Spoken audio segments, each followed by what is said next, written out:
Internet vous permet de communiquer avec vos proches, vos amis et les gens qui partagent vos centres d'intérêt. Vous envoyez des messages, partagez des photos et discutez en ligne, parfois sans même y réfléchir. Comme un livre qui serait disponible dans toutes les librairies, les informations que vous publiez sur Internet peuvent persister et jouer sur votre image. Elles ont une incidence sur votre réputation en ligne. Il est donc important de différencier la sphère publique et les informations privées à ne pas publier ou partager sur le web. Chacun de nous a sa propre conception de la sphère privée. Vous devez donc définir vos limites en la matière et savoir quelles informations vous êtes prêt à partager. Gardez à l'esprit que les informations partagées sur le web laissent des traces qui vous suivent.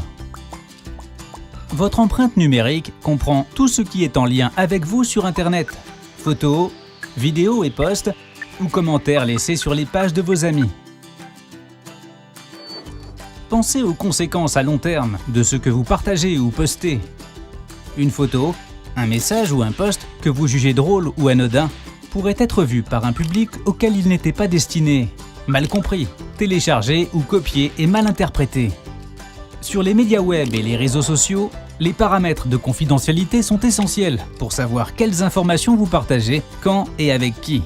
Familiarisez-vous avec ces paramètres sur les réseaux sociaux et services de messagerie que vous utilisez et ajustez-les de manière à limiter le partage à vos cercles de confiance. Vous devez également savoir ce que vous partagez. Saviez-vous que les photos que vous publiez sur les réseaux sociaux peuvent être géolocalisées et révéler votre position? Lorsque vous partagez en mode public la photo d'un gâteau qui sort de votre four, ce n'est pas pour divulguer votre adresse.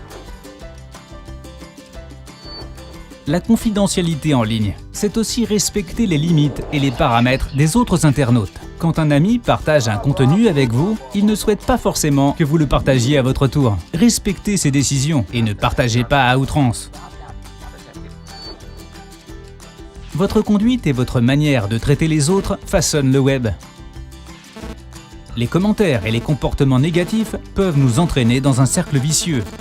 Pour éviter cela, restez ouvert et imprimez une dynamique positive. Autrement dit, restez bienveillant. Derrière chaque nom d'utilisateur et chaque avatar se cache un être humain et des émotions.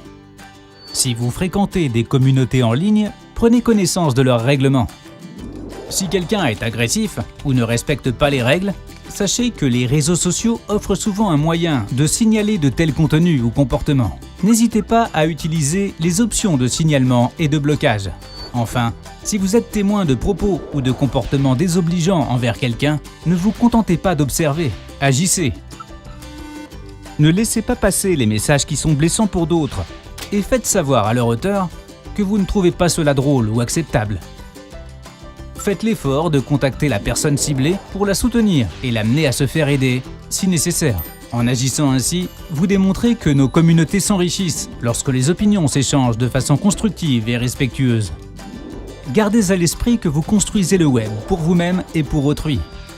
Restez bienveillant et définissez vos propres limites en matière de partage.